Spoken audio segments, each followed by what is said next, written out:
What's up, everyone?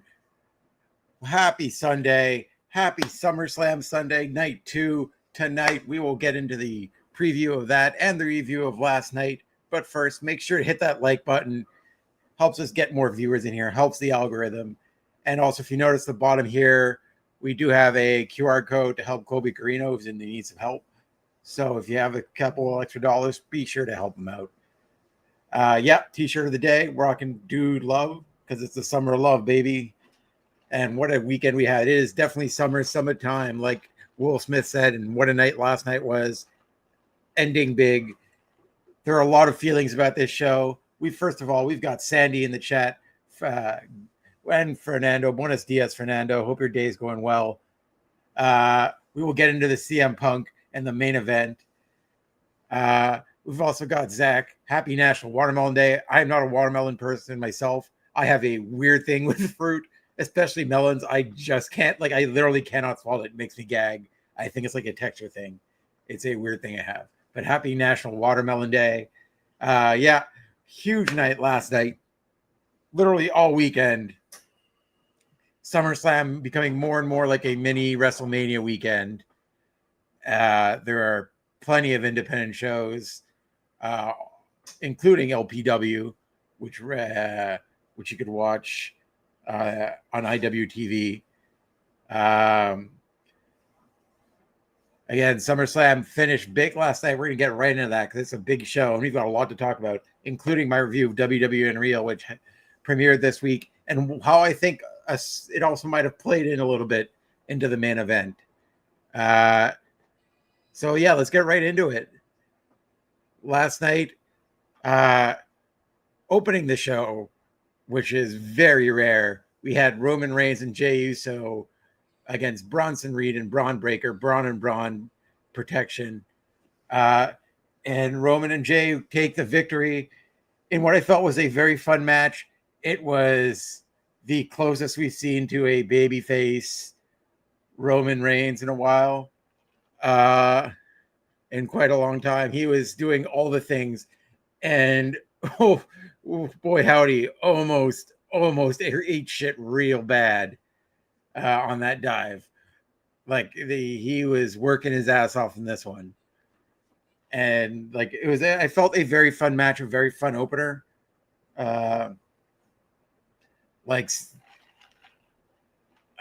did like that when they tried to do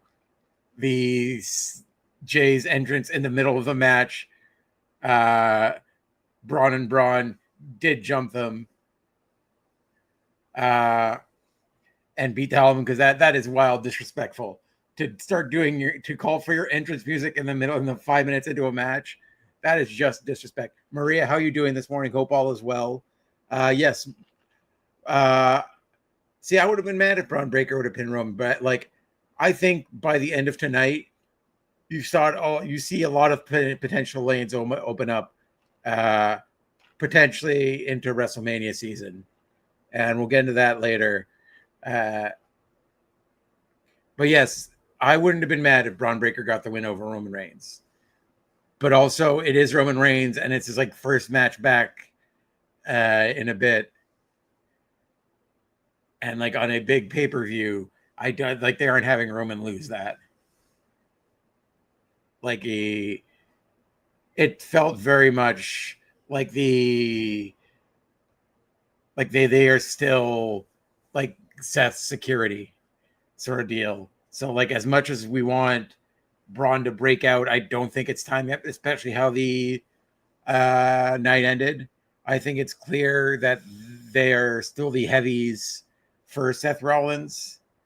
And although we get those little teases of Braun grabbing the mic more and more, I think at least up until WrestleMania, we probably won't see a break with Braun Breaker just yet. But he is like, it is the weird thing where like everyone on that team is ready to be a main event star. Like both Braun Breaker, like both of them on that team, both like Braun Breaker and Bronson Reed could be heavyweight champion material, like legitimately right now. And like it's great for them because it keeps them in the main event picture without being heavyweight champion. But like I could also both see them as champions soon. But again, like the opening match,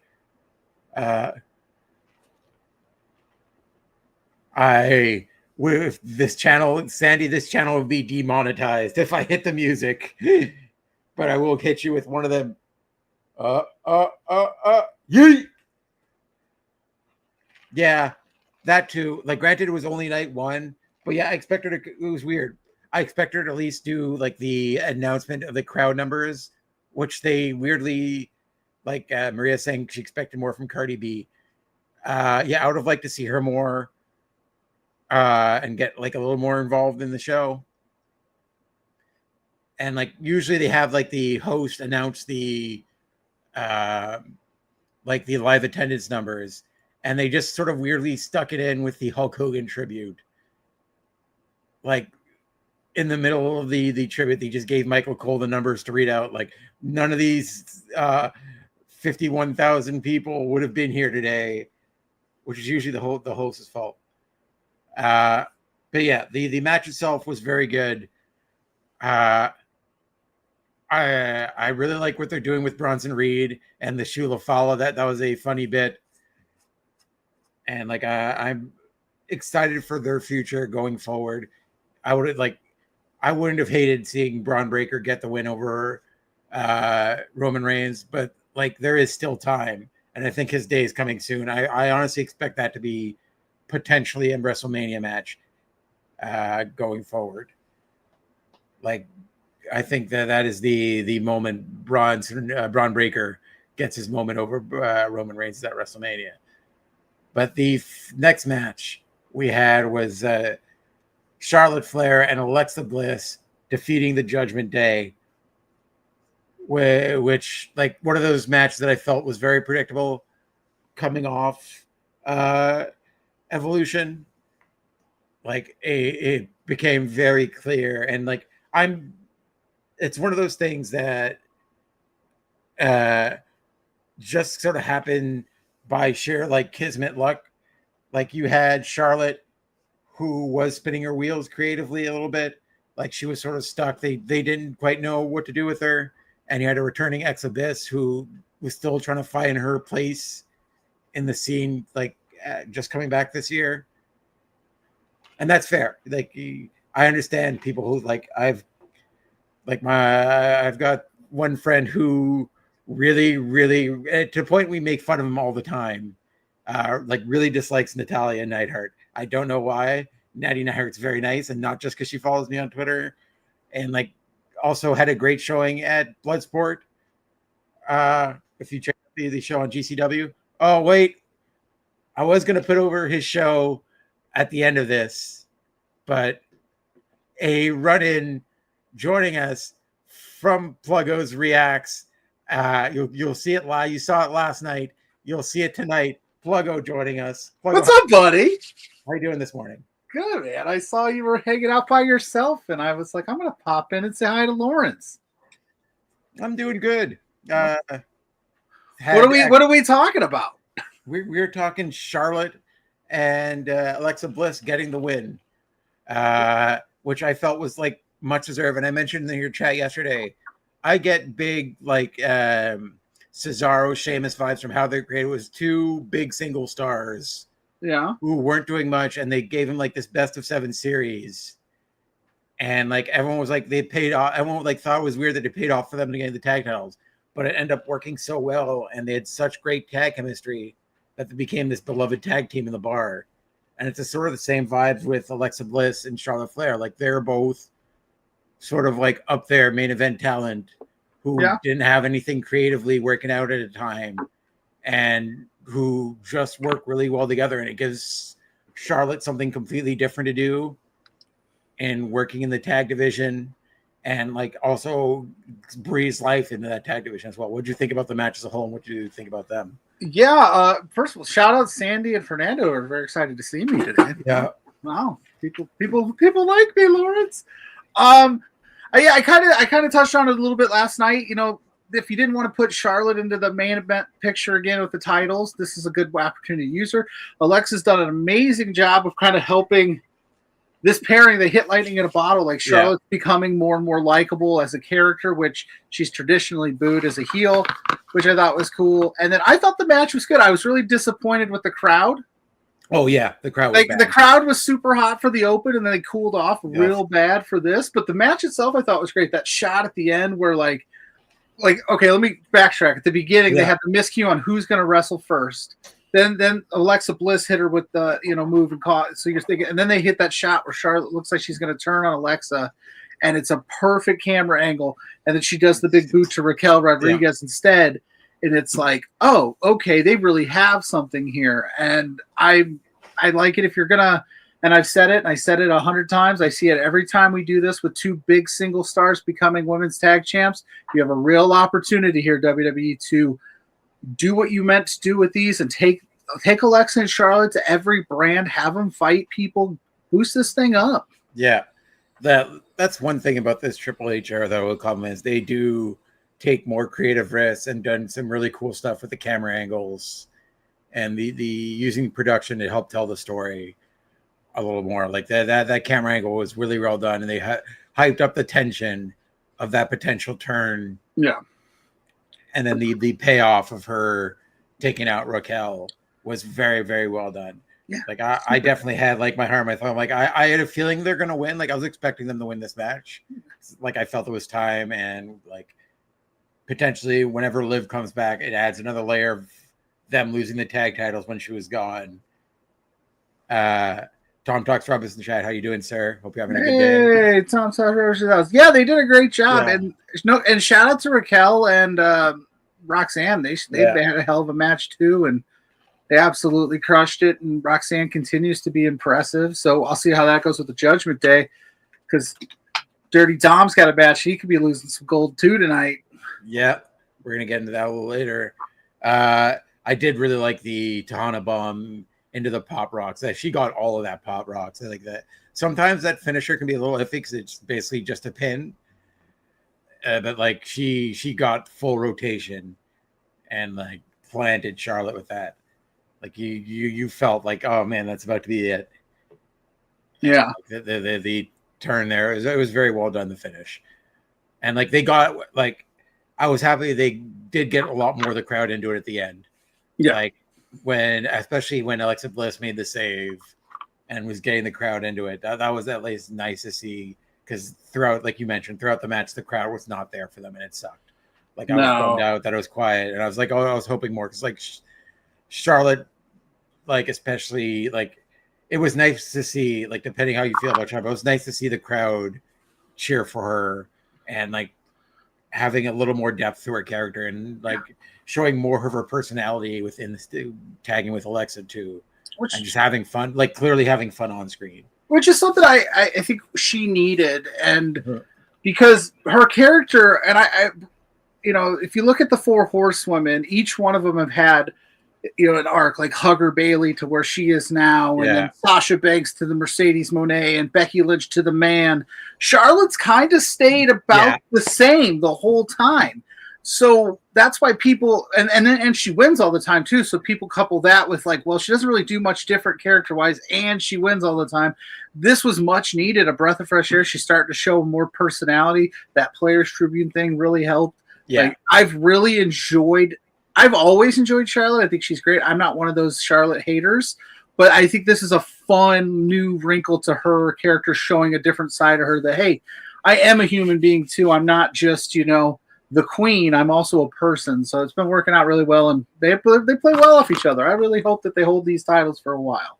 Yeah, absolutely. Like I don't want to see them do what WWE does so reflexively and break them up as like after a few months. Yeah, tomorrow night on Raw, they just split them up. Yeah, like they did with Becky and Lyra and all that stuff. And oh, there you go. Tom saying your post show was awesome last night. Oh, thank you. I decided to start taking point on a PLE post show. Shout out to DC and Ella. They really are the ones that they're the talent. I just was there. Tonight we got Dan Brown.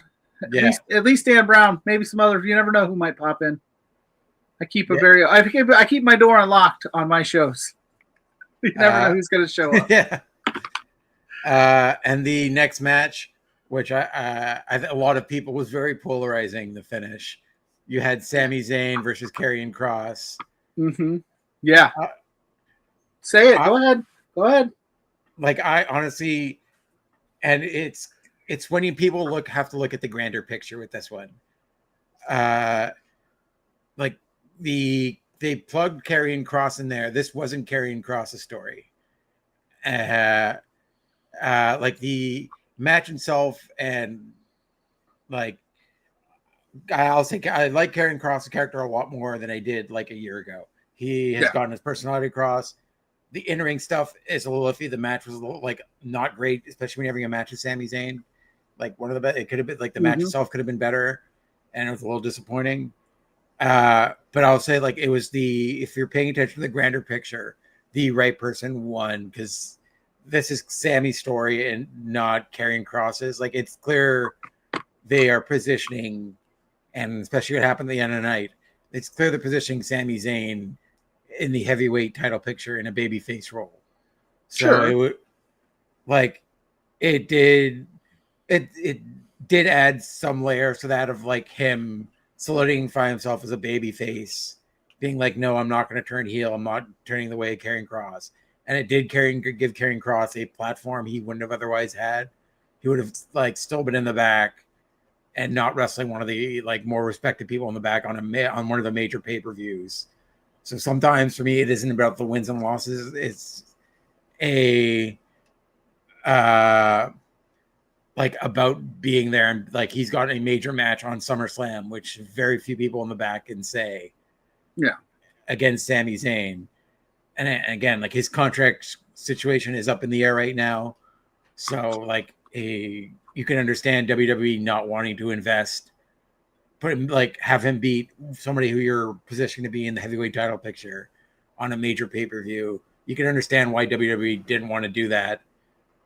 And like till his contract situation is settled up either which way. Like it was one of those things where like he's also outpacing other people that have gotten themselves over organically, which historically WWE doesn't love. They want to be able to be in control at all times, and like some people who they just don't see as heavyweight talent and get over in spite of them. Like it's the type of thing where they don't love, and they saw that they can make money off of it, but it doesn't seem like he's going to be a heavyweight title picture. How'd you think of the match as a whole and like the finish? Well, you chimed in last night and told me that I was wrong, which is fine. And I don't disagree with it. I don't disagree with anything you just said. I absolutely agree with you. My counterpoint with Kross is that we've been doing this with him for a year now, where his whole idea is I'm going to turn Xavier Woods from the New Day. I'm going to turn Sami Zayn. I'm going to turn AJ Styles. I'm going to do all this stuff. And he's not been successful yet. Every time he gets stopped. Now, it's just unfortunate that this time he ran into Sami Zayn, who was like an ultra babyface, but that was my counterpoint. He'd probably be okay with the loss, but I do think you're correct. I do think they're positioning him with the Saudi stuff coming up. Yeah. JPJ, like Sandy said, has been very adamant that the Royal Rumble is going to be his time to shine and get the win and then win at Mania. So, yeah, maybe you don't want him losing here. I just don't know what we do with Karrion Kross. I don't know if he's signed or not. I don't pay super duper close attention to contract signing, contract stuff. Yeah. Maybe I should more. Maybe that factors into it. But I thought the match was cool. It was really, it could have been a better match. If I'm going to be honest, I felt like this is where we kind of started. Like Jay and Roman, they got time, of course. Yeah. The women's tag got time. And then we saw this like boom, boom, boom. Like this match was quick. The next match was quick. And I was like, I even like at one point looked up and was like, we're almost, this stuff's going to be over. Like the pre-show's going to be long. You know what I'm saying? Like it was a quick pace match, but I like the ending where Scarlett, because again, Cross's whole story isn't, I need the win. I just want to prove you wrong. So I had Sammy hit him with the pipe and Karrion Kross got the win by DQ. Well, then he proved him, he proved Sammy wrong. Yeah. But so I like that little aspect of it at the end there. I would have put Karrion Kross over if you're going to keep him, because now what? Like, who's he going to go after now that would have been a bigger get than Sami Zayn? If he just goes back there on Monday Night Raw and tries to, turn Akira Tozawa to the dark side, it's not going to hit as hard. Yeah. But I don't disagree with you, Lawrence. I think you're right. Sammy's in a position to become top of the card type stuff, especially with what happened at the end there. I think he's still got some unfinished business with a certain Mr. Rollins. Yeah, we will get into that in a minute. But yeah, like I understand arguments on both sides. It is like one of the more difficult, like especially people have. It's another case of somebody being able to show their actual personality on screen, and people identifying with it, and like latching onto it. And like people really, really do love Karrion Kross and want to see him win. It's just like he's in an awkward position right now with like if he's going to be there long term, or how WWE actually feels about him.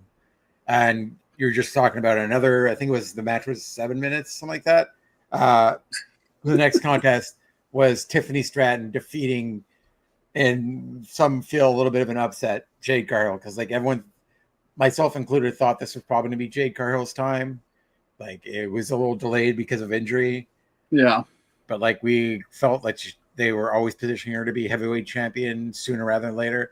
So it was a little shocking to see Tiffany Stratton come with the win, especially like they've spent the last few months like having Jade just beat the best in division one by one, like winning the Queen of the Ring tournament, only to be fed to Tiffany Stratton, which like it depends how you feel about it. It's just like and then especially like under 7 minutes, like granted it was like a fast pace, like just straight up big moves all the way around.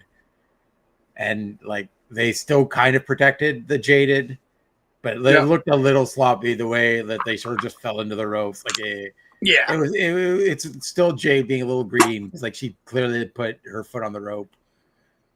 Yeah.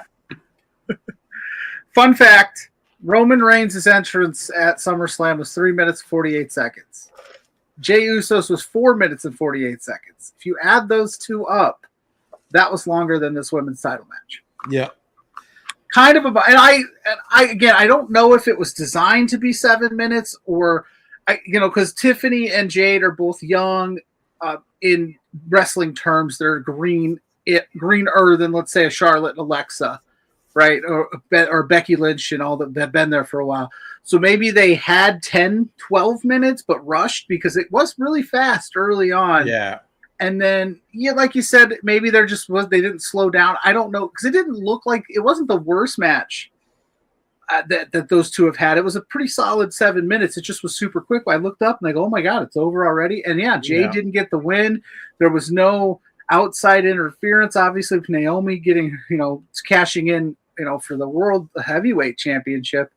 For the women, what do they call that? The Women's World World Heavyweight Championship. World Heavyweight Championship. Yeah, I get them confused sometimes. I'm old. But yeah, so I don't know what you do from here with Jade. I don't know who dethrones Tiffany now. Rumor has it Bianca's coming back in a week or two. Yeah. So maybe that's where that starts back up for Tiffany. But yeah, it was cut short. And I think they could have probably won another few minutes, but yeah, I don't know. I'm a little disappointed in that.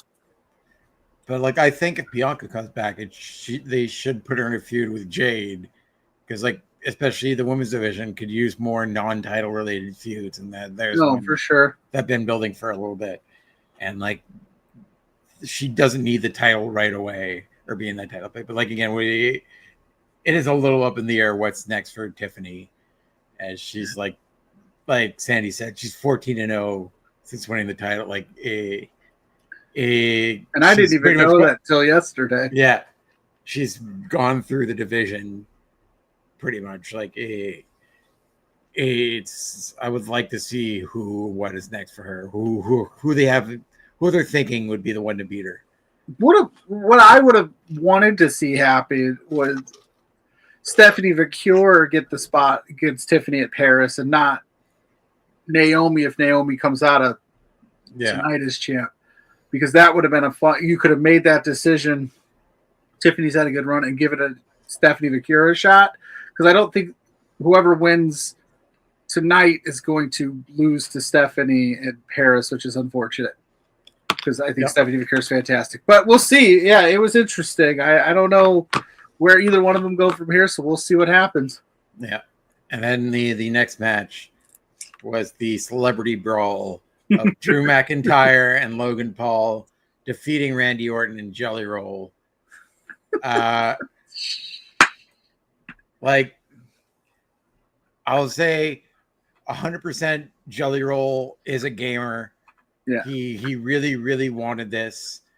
Like, they're saying, I forget who said it, but like one of the trainers said like his first day in the performance center, he broke his finger. And they thought he was going to like sit out or do nothing. He taped that up and kept training. Heck yeah. Yeah, like he took, his gear did fall apart, but like he did take some crazy bumps throughout. Like, full respect to him. Like, he still like is somebody who did drop a lot of weight and is still like learning professional, like the physicality of professional wrestling. So like he is starting to like learn this new body as well, so like the physical stuff at times is a little awkward for him, but like he's gonna improve the more he does it. Like, it was still a very fine outing for him, and he has like nothing to feel bad about. Like, still Bad Bunny is the best celebrity to jump in there, but like that's been my scale all week. Bad Bunny to Snooki Kevin Federline. Where did Jelly Roll fall on the celebrity scale? He's not far from Bad Bunny, but like it was a fine outing, and they did tell an interesting story with him and how he was straight up like a willing to go through hell for his team. Although like it was weird that he used somebody else's song for his entrance music. Toby Keith. Yeah. And Toby Keith on top of it. Yeah, like it's also like not a great song for entrance music either. Like in Grammy, like it will far and away no one I think is going to beat Bad Bunny's entrance in Puerto Rico. Oh, for sure. It didn't get me hyped up when the Toby Keith Need the Kid. And then exactly. And then he kind of half-assed like sang Randy Orton's entrance. Like he's like, I'm gonna say, he's just started kind of saying it. And I was like, you either perform it or don't, buddy. Yeah.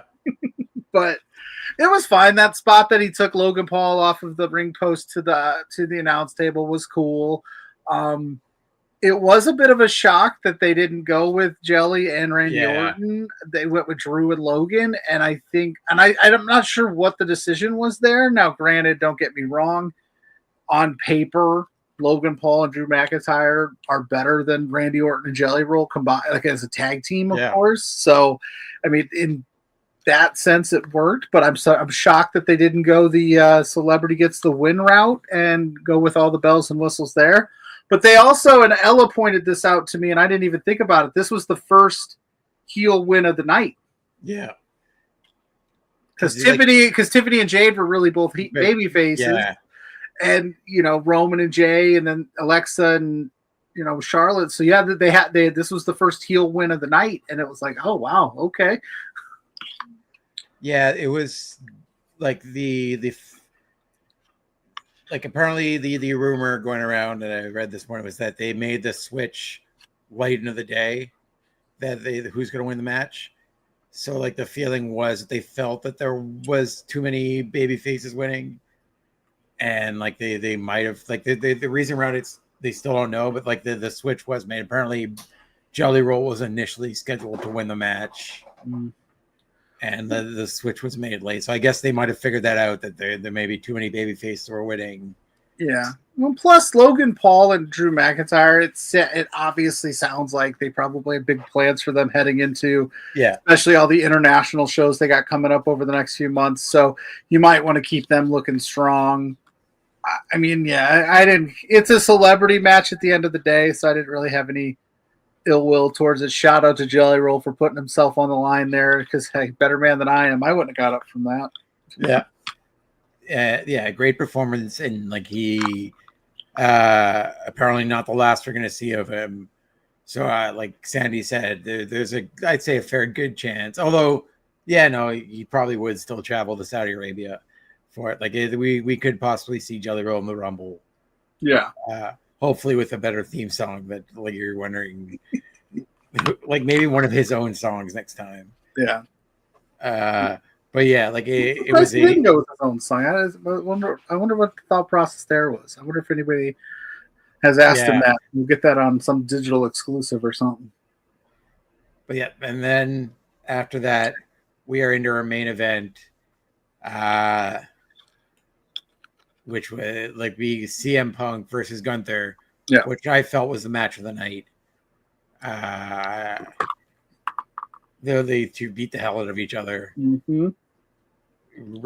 Gunther with color, busted open, bleeding like all hell, and CM Punk for 5 minutes picking up the win, which I felt there was the big tell there, which I was waiting for it, which sort of like WWE showed their hand, which I might have just missed it, but they didn't put up on the big screen and new World Heavyweight Champion CM Punk.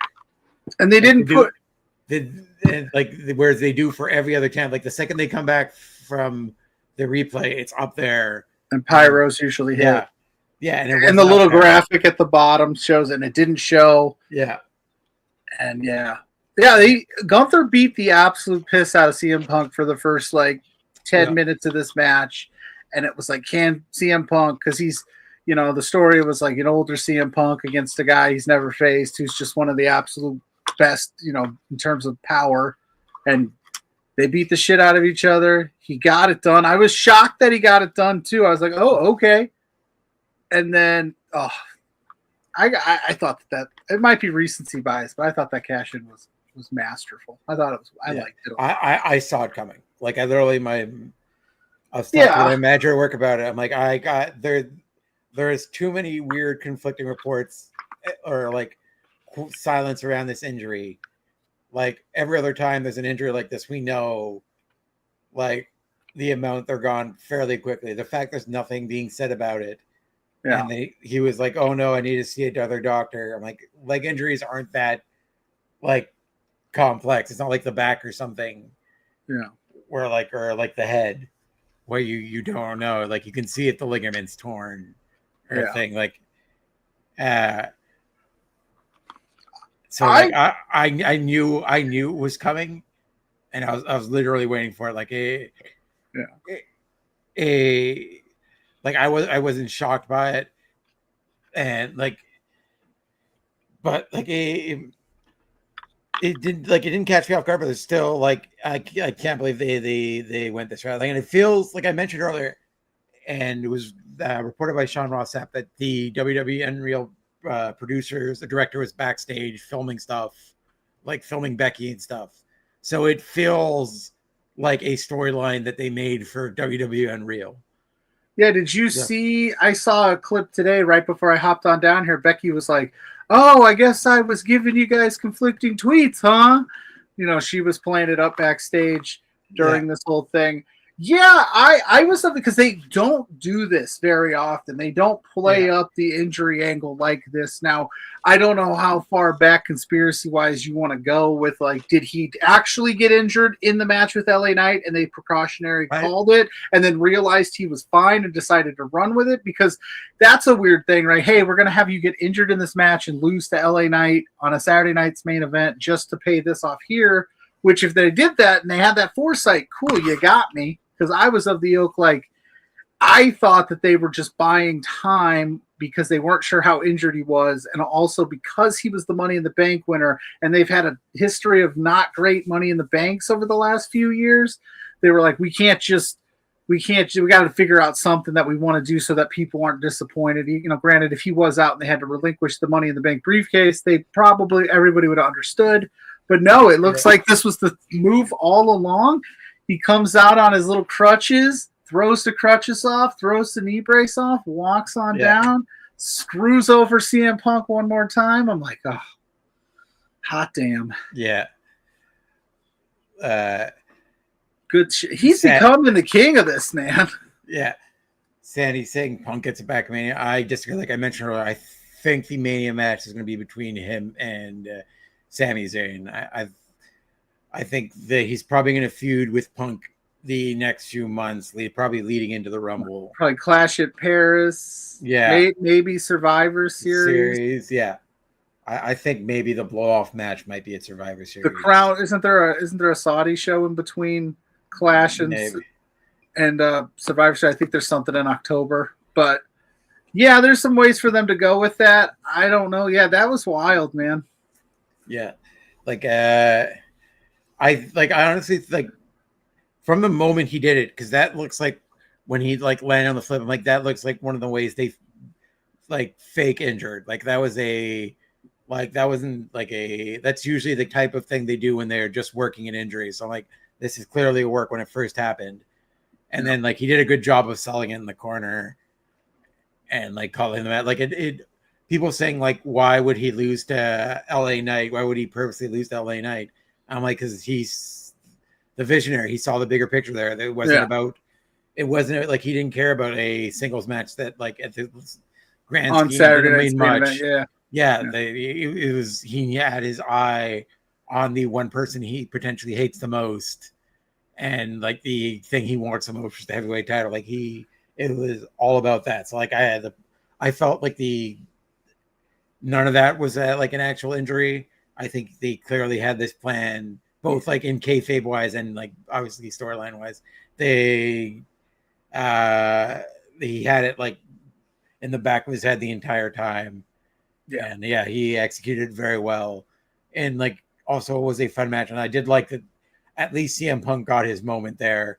And it was like a full circle moment with like his story with Drew McIntyre and everything. It was like karma coming back to get him in the end. And it was well done. Yeah, and like CM Punk selling the emotion of winning the title after all these years, only have it ripped out from under him. Right. Like it does like superheat this feud again with him and Seth Rollins. I did see some discourse of people being like, Seth didn't keep his word. He said he would never let CM Punk win the championship on his watch. This hurts much worse, in my opinion. Yeah, Punk never getting it, that sucks. But you get it for 5 minutes, and the guy you can't stand the most and the guy that can't stand you the most takes it from you on one of the biggest stages in wrestling. That would eat me alive. Plus, he would have had to cash it in and make it a triple threat, which is taking a bigger risk. Mm-hmm. Like he would have to also deal with Gunther at the same time. So like there was a better like. If you're thinking that way, there's a bigger chance of it failing than him jumping a completely exhausted and emotionally spent Punk by himself. And to the IWC, it wouldn't be the first time a heel wrestler lied to us. Yeah. Relax. I did say, I jumped in after you talked about the first match, but I would have loved to have Bronson and Braun Breaker go over and make that image at the end of this show even more like, what are we going to do with this group? They've just mauled down 3-4 future, former world champions and all Hall of Famers. What do we do with this group? But so we'll see how that plays out. But it was good. I had a good time last night. Yeah. Next up, we've got the setup to tonight's card, which seems there is quite a few absolutely bonkers matches. It seems like on paper, they definitely like super loaded night 2. Yeah. Like both like stipulation wise and like name wise. Like you've got who do you think's gonna come out on top in the WWE Tag Team Champion TLC match between the Wyatt Six, Andrade and Wade Phoenix, DIY, Fraxium, Motor City Machine Guns, and the Street Profits. Jesus Christ, that's a lot of people. Tag teams you could add into that? I mean, geez, yeah. Yeah. I don't know. And I know that's a cop-out answer, but this is so crazy. It's such a bonkers idea that any one of those teams could win it. I think the Wyatt Six retain because, again, if you're the Wyatt Six, you got a few guys that are available to help you out. Yeah. Might as well use them. Why not add a few more people to the mix? I'm super into the idea of like Nikki jumping off the ladder and taking people out. Yeah, for sure. Like this is just such the absolute like ADD car wreck match. Like there's going to be a million things going on at the same time. Like just the Street Profits being in there, and Montez Ford's going to jump off something crazy. Like the Motor City Machine Guns being in there. It's like you've got Ray Phoenix who's like known for doing like insane shit. Like there's so much going on there that like it is like having like ice cream and chocolate chip cookies and brownies for dinner. It's just like everything delicious. It's going to be an absolute sugar rush of a match. Oh, I know. I wonder where this is going to, if it's going to open the show, where it's going to be, because whoever has to follow this has got their work cut out for them. Yeah, I would like to see the Wyatt Six retain. Then we got the Women's Intercontinental Championship match in a no DQ match between Becky Lynch and Lyra Valkyria. Love this feud. Yeah. I would like to, I think potentially Becky Lynch retains, and you're almost certain that you might probably going to see Bayley show up at some point during this match. Yeah. They definitely teased Monday her saying, I don't know what to do with my career. I missed out on Mania. I missed out on SummerSlam. She's, not sure what to do. And then Lyra in this whole situation, if she loses, she can't challenge for the IC title while Becky holds it. Yeah. Which is always one of those things where you go, that means she's going to win, right? Yeah. But I don't think Becky's going to have one of these Roman Reigns style IC title runs. No. So I think you could do something where, and listen, Lyra, to her credit, I've really enjoyed this Lyra Valkyria. She's got an attitude about her. She's got a swag about her. She doesn't care that that's 2 of the 4 horsewomen. She's like, I don't care. It's my time now. So maybe that's where Bayley turns and helps Becky. That's kind of my theory there. But yeah, I think this will be fun. I know Lyra's going to need more than them Becky stompers to get the job done today. Yeah. Those giant ass shoes. I don't know how people out walking the damn thing. I was like, you're better than I am. I feel like those ones are like actually comfortable. Like they've got a lot of like padding in the Sure. I would feel weird. I'd like my ankle's going to snap. Yeah, a lot of the chat pretty much unanimously wants Lyra Valkyria to win. Sure, fair. Yeah, I wouldn't be upset about it either. But yeah. I think either way you slice how this goes, I think we'll be happy with the result. I think it's going to be well done. Yeah, this is going to be a hell of a match. Like especially like the chemistry Becky and Lyra have is absolutely crazy, and they're gonna put on a hell of a show. Mm-hmm. And it's gonna be like having it a new no DQ match. They're probably gonna be fighting all around the arena too. And they're just going to be going at it. It's going to be a very fun. I'm very looking forward to that match. Then another stipulation match. Solo Sikoa versus Jacob Fatu in a steel cage match for the United States Championship. All gas, no brakes, baby. Yeah. I actually just watched, and it was a very nice interview. Jacob Fatu was on Cheap Heat, Peter Rosenberg's podcast. Mm-hmm. And like he does like talk a lot about his background, and like he is one of the, like, especially or we're gonna talk about when at the end of the show, right after this, the WWE and Real as a whole. But he is one of the more likable people. Like both him and Solo are so crazily likable and funny, but like Jacob Fatu has been through so much. Yeah. And like he talks about on the podcast of like having to go to prison, and how his parents and like his wife held him down, and like he would not be here, and how he's just like internally grateful to be in the WWE. Yeah. And how it's like it's legitimately saved his life. And like a dude dude has 7 kids. He needs right. And the bloodline will never die. Never. For 100 years of the bloodline. It's gonna be 2090, and we're gonna be like doesn't Roman have like 6 or 7, like 5 or 6 kids himself? Yeah, like, and I think one of the Usos has a few. They have 2 or 3 each, or something like that. Or it's never gonna end. It's be 2090 WrestleMania. One of the bloodline story never dies. The new bloodline. Yeah, I agree with Sandy. I think Solo retains just because he hasn't had the title long, and like this could be a very big statement victory. Yeah, for him, especially with his new group, like his newer version of the bloodline that he's got going with him. Like there'll be cage or no, there's going to be hijinks abound in this. Oh, match. Sure, somebody's going to show up and help out that we haven't expected. I think Fatu. I would love Fatu to win. I always pick Fatu to win, but I think he's destined to move up and do some other stuff. Maybe in the world title picture. Maybe he gets moved over. Maybe they move him off of SmackDown, move him over to Raw, and he gets involved in the IC title picture just to get him away from the Solo stuff, because they've been doing that for so long. But it'll be a fun one. Next up, we've got Dominic Mysterio versus AJ Styles for the Intercontinental Championship. Got to protect the stash. Yep. That Wingstop commercial played about 17 times last night.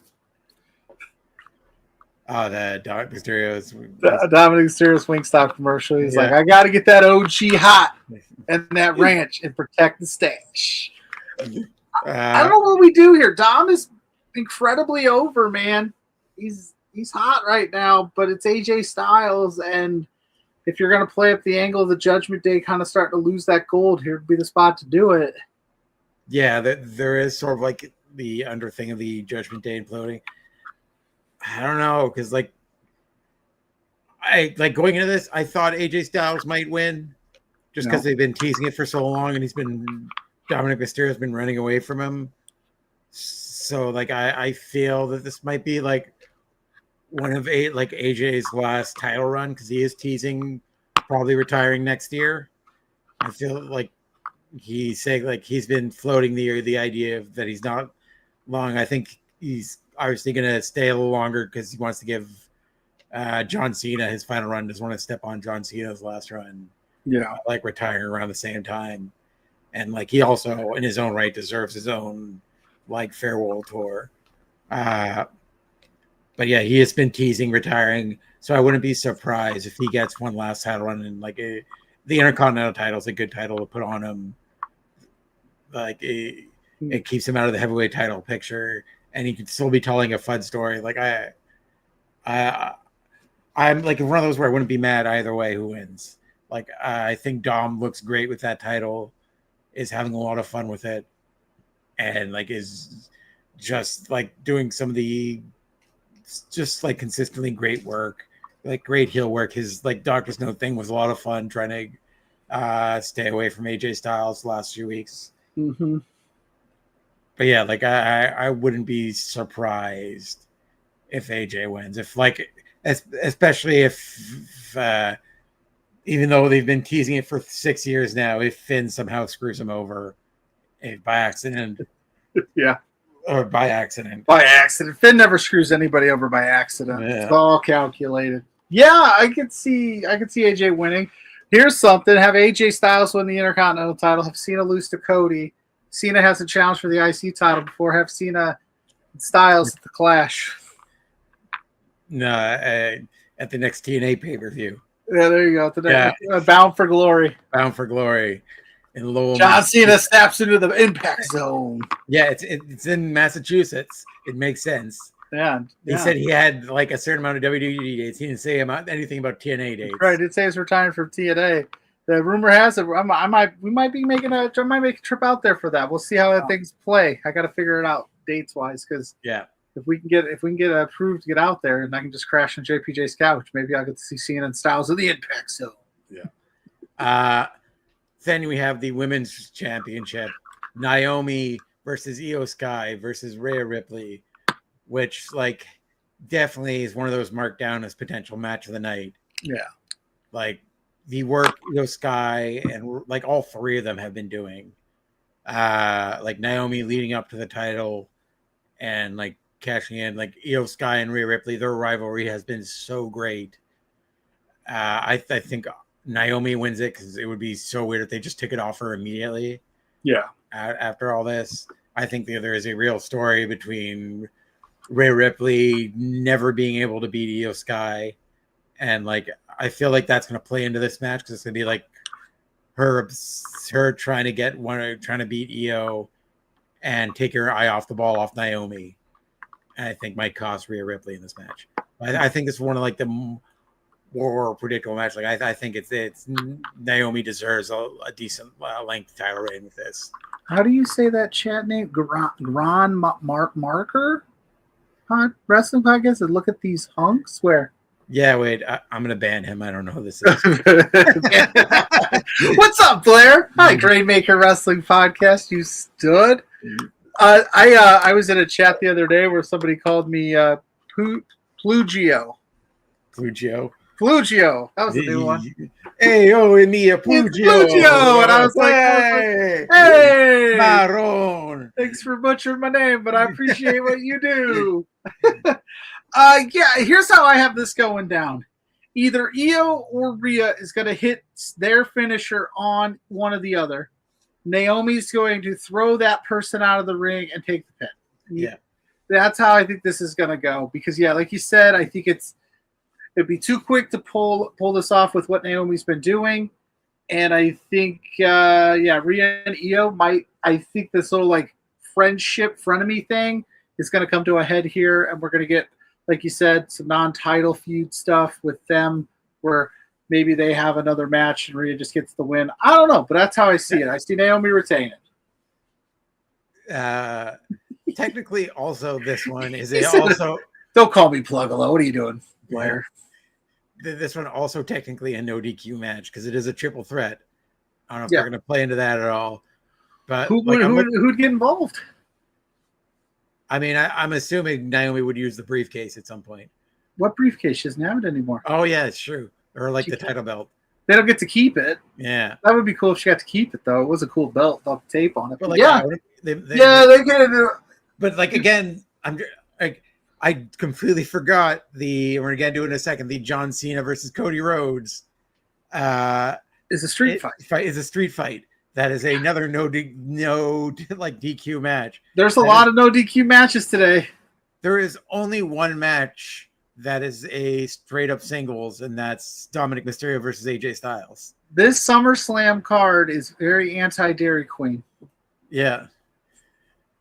Yes, that's what no DQ means this entire time. No Dairy Queen allowed. Yes, we're very subtle with her. There you go. We'll use this graphic. Non-sponsored shout out. We make no money. Listen, Dairy Queen, I'm a fan. If you'd like to, work out a deal here on the brunch gimmick, we'll definitely I'll work for Blizzards. Yeah, I'll work for Blizzards. Brownie Blizzards. But yes, I think this is obviously Naomi's to lose. Then finally we have the main event. We just mentioned the street fight: Cody Rhodes, John Cena, one last time. Does Cody get it done? I want to say yes, but I'm not sure. This is a very pivotal point in the Cena farewell tour where we're getting down to the end. Like, believe it or not, it's August. There's only a couple more months left in 2025. They still are cheering Cena, but they want to embrace him. So, and it's a street fight scenario, which who's going to help Cody Rhodes take out John Cena, right? If you're going to have some shenanigans go down, it would be the other way around if Cena's still the heel. Yeah. Cody overcoming the odds. I don't know, because Cody's been playing. Do you think Cody turns a full heel tonight? Fernando saying The Rock is showing up. I don't know about that. Like, maybe if they finally found a way to pay this off. But like, apparently I was just online, the rumor is that they're very hush hush about the finish of this match. That like the Triple H, just like the main event last night, is being very secretive, and only like a handful of people know what's going to be happening with this match. I guess it should be. Yeah. So it looks like they're potentially playing, and like Triple H teased it in the non-press conference last night, that to expect big things from tonight's card, and so I would not be surprised if this leads to a Cody Rhodes heel turn tonight. If call me crazy, but what's Ricky Saints really doing in NXT? Yeah, he's a Cody guy. Get a couple of them Cody guys, put him with Cody and give him a little Nightmare Collective thing. Get Brandy Rhodes out there. Get our Queen Brandy Rhodes out there too. Why not? Yeah, like him getting frustrated by Cena and like snapping throughout. Like finally, like just brutal. Like I especially that he still has that sort of like receipt of just Cena brutalizing him. I feel he's going to snap and like brutalize Cena throughout the match. Yeah, especially like going into the finish. I think there's a chance Cody Rhodes snaps and wins the title back. Yeah, and the only way I want The Rock to show up, if he's going to show up, if that is the move, is that he shows up and he helps Cody, and that's where you turn Cody and you go, Cody made the decision. John, you didn't work out. He's got to pay it off. Where it's like, John, we tried it with you, and the fans still loved you, and you still wore the merch. You still did the, you know what I'm saying? Like, make it where it's like, yeah, we turned John because I tried to turn Cody, but then ultimately Cody at the end of the day got fed up and decided he wanted to become my champion, my corporate champion, and do something there. That's the only, because if she shows up and he helps Cena, okay, well then you got to, where were you the rest of the time? Yeah, exactly. We haven't mentioned your name in any promos since Chamber. Oh God! If Travis Scott comes back, Travis Scott shows up tonight. What if that's a big smoke screen? Listen, Cody, I said it last night. Cody was on the Bill Simmons podcast, and they were talking about Unreal, which you planned on talking about today. Yeah, so I derailed your whole little show. No, you didn't. It was literally right what we're talking about. But he said, if we're showing everybody this, and people are upset that we're pulling back the curtain on this, imagine what we're not showing you. And that's where the Seth Rollins injury thing kind of, I was like, oh, maybe that's what they're talking about. Maybe Travis Scott is completely out right now. Maybe he's not. Who knows, right? Like, there's a lot that could happen tonight. I hope that we're not getting ourselves overly excited for something that they're not planning and we get bummed, because I think it could be an all-time ending to SmackDown tonight, or SummerSlam tonight. Yeah. SmackDown, SummerSlam, SmackSlam, whatever you want to call it. And as we just mentioned, night 4 of a buy one get one free WrestleMania extravaganza. As like it feels like they're playing more into it, especially this week. They did have the debut of WWE Unreal, which was 5 episodes leading from like the Netflix premiere to WrestleMania. All in all, I enjoyed it. Everyone that like the reaction from like the first trailer was everyone was like scared, or like fans were like, how can they not protect the business? But at the end of the day, it showed the same amount of like backstage stuff as the episodes of Total Divas did. Like, or the 24 docs that they were doing. yeah, like there was nothing that new. There was some cool stuff that like I did like how they, because like I am very much like a lot of people here a nerd for this stuff. I do like how they broke down who does what at Gorilla, and like Abyss just being the biggest sweetheart in the world and just wanting to impress his bosses. Yeah, Sandy saying poor Abyss. Like these, you do see the stress of a producer when the wrestlers go along, as they try to figure stuff out, and like all the machinations backstage of having to like go through the run sheet and see what they can cut before it happens, and then getting to the ref, and then having like the time to the ref get to the wrestlers, tell them to know we're cutting this, and then them having to improv and have to connect everything that they might have cut to get to the finish. Is like, it just makes it more impressive. The stuff like that I found confusing that like I would have liked them to go deeper on, which is like when Chelsea Green, when she was going to win the title and they're going to have her use the leg drop finish, they never explained why they were adamant on using the leg drop, which I found like, I thought it was a rib at first. I thought they were just like, we're not going to tell her the actual finish, but like no, then it became clear that she knew she was winning. But they just wanted to randomly have her use this new finish. It made zero sense to me, and I'm like, I would have liked them to break down more in depth, like why certain match choices they made. Like that one like caught me really off guard, and it was like heavily edited too.